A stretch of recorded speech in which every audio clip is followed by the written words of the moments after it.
स्वामीनारायण हरे, स्वामीनारायण हरे। वचनामृत श्री गडडा मध्य प्रकरण का 39वां। श्रीहरि के स्वाभाविक गुण। संवत 1880 में भाद्रपद कृष्णा दशमी 29 सितंबर 1823 को श्रीजी महाराज श्री गडडा स्थित दादा खाचर के राजभवन से घोड़ी पर सवार होकर श्री लक्ष्मीवाड़ी में पधारे थे। वहां वे वेदिका पर पलंग बिछवाकर उस पर विराजमान हुए। उन्होंने सभी श्वेत वस्त्र धारण किए थे। उनके समक्ष परमहंसों तथा विभिन्न प्रांतों के हरिभक्तों की सभा हो रही थी। तब श्रीजी महाराज ने प्रश्न किया कि देश, काल, क्रिया और संगादि के कुप्रभाव से भी जो गुण कभी मिट ना जाए, ऐसे स्वाभाविक गुण जिसमें भी हों वह कहिए। इतना कहकर श्रीजी महाराज बोले कि पहले हम अपने ही ऐसे स्वाभाविक गुणों की बात कहते हैं। एक तो हम उस प्रकार बर्ताव रखते हैं कि 5 प्रकार के विषयों से संबंधित जो जो पदार्थ हैं, उनका देह से चाहे कितना ही संसर्ग हो, फिर भी हमारे मन में उनका संकल्प तक नहीं उठता तथा वे पदार्थ स्वप्न में भी दिखाई नहीं पड़ते।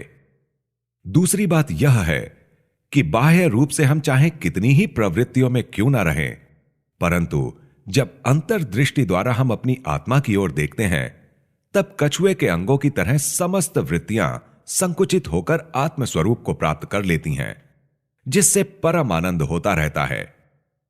तीसरी बात यह है कि भगवान का अक्षरधाम चैतन्य रूप और तेजोमय है। उस अक्षरधाम में सदा साकार मूर्ति श्री कृष्ण वासुदेव विराजमान रहते हैं और साकार रूप से ही वे सबके कर्ता हैं, परंतु निराकार से कुछ नहीं होता। इस प्रकार भगवान के साकार स्वरूप की हमें दृढ़ प्रतीति रहती है। हालांकि हमने शुष्क वेदांत के कितने ही ग्रंथ पढ़े और सुने हैं, परंतु भगवान के साकार स्वरूप की प्रतीति कभी नहीं नष्ट हुई। चौथी बात यह है कि जिस किसी स्त्री तथा पुरुष के संबंध में हमें यह ज्ञात हो जाए कि यह तो ऊपर ऊपर से केवल दंभ से भगवान की भक्ति करता है, परंतु वह भगवान का सच्चा भक्त नहीं है, तो उसे देखकर ना तो हमारा मन प्रसन्न होता है, ना उसके साथ हमारी जमती है। परंतु जो भगवान का सच्चा भक्त होता है, उसे देखकर तो मन प्रसन्न होता है और उसी के साथ हमें आनंद भी मिलता है। ये 4 गुण हम में स्वाभाविक रूप से रहते हैं, जिनकी बात हमने आपको बताई। अब आप सब अपने अपने स्वाभाविक गुण बताइए। तब बड़े बड़े परमहंसों तथा महान हरिभक्तों ने अपने हृदय में जैसे जैसे गुण विद्यमान थे उनकी जानकारी दी। बाद में श्रीजी महाराज बोले कि साधुओं में जो अग्रणी हैं, उनमें निष्काम रूप धर्म की दृढ़ता अवश्य रहनी चाहिए। कदाचित दूसरी बातों में कोई शिथिलता रह जाए तो वह निभ सकता है, किंतु निष्काम व्रत, ब्रह्मचर्य व्रत की तो पूर्णतः दृढ़ता रहनी चाहिए, क्योंकि वे बड़े संत हैं। उनकी महत्ता से ही सबकी महत्ता पहचानी जाती है। इस प्रकार वार्ता करने के पश्चात श्रीजी महाराज पुनः दादा खाचर के राजभवन में पधारे।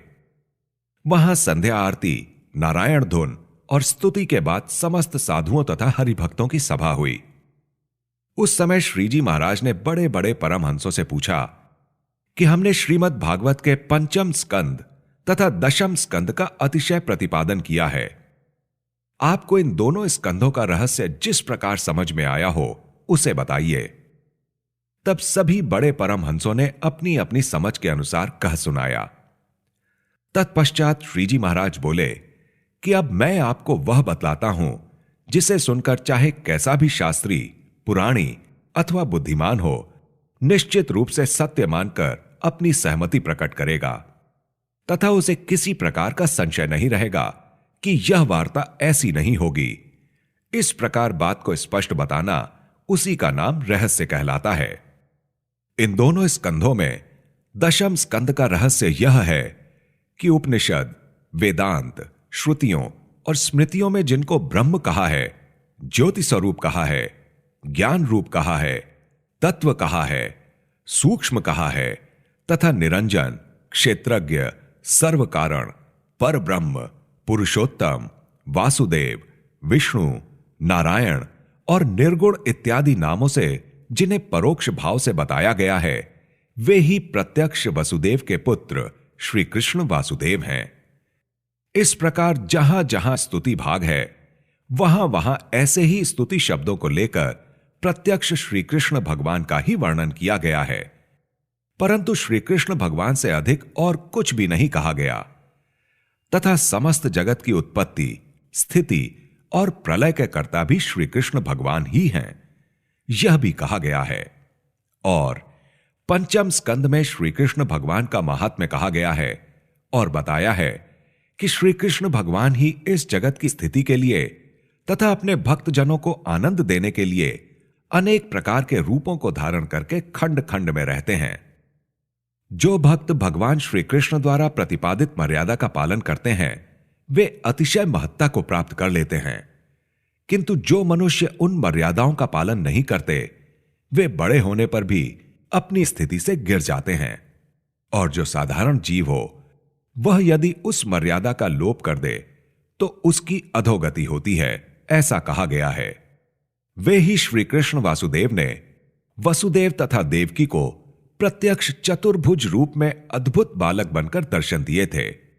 वह अनादि वासुदेव रूप श्री कृष्ण भगवान ने धर्म, अर्थ और काम में प्रवृत्त होकर जो जो चरित्र किए, उन चरित्रों का गान अथवा श्रवण करने वाले सभी जीव समस्त पापों से मुक्त होकर परम पद को प्राप्त कर लेते हैं।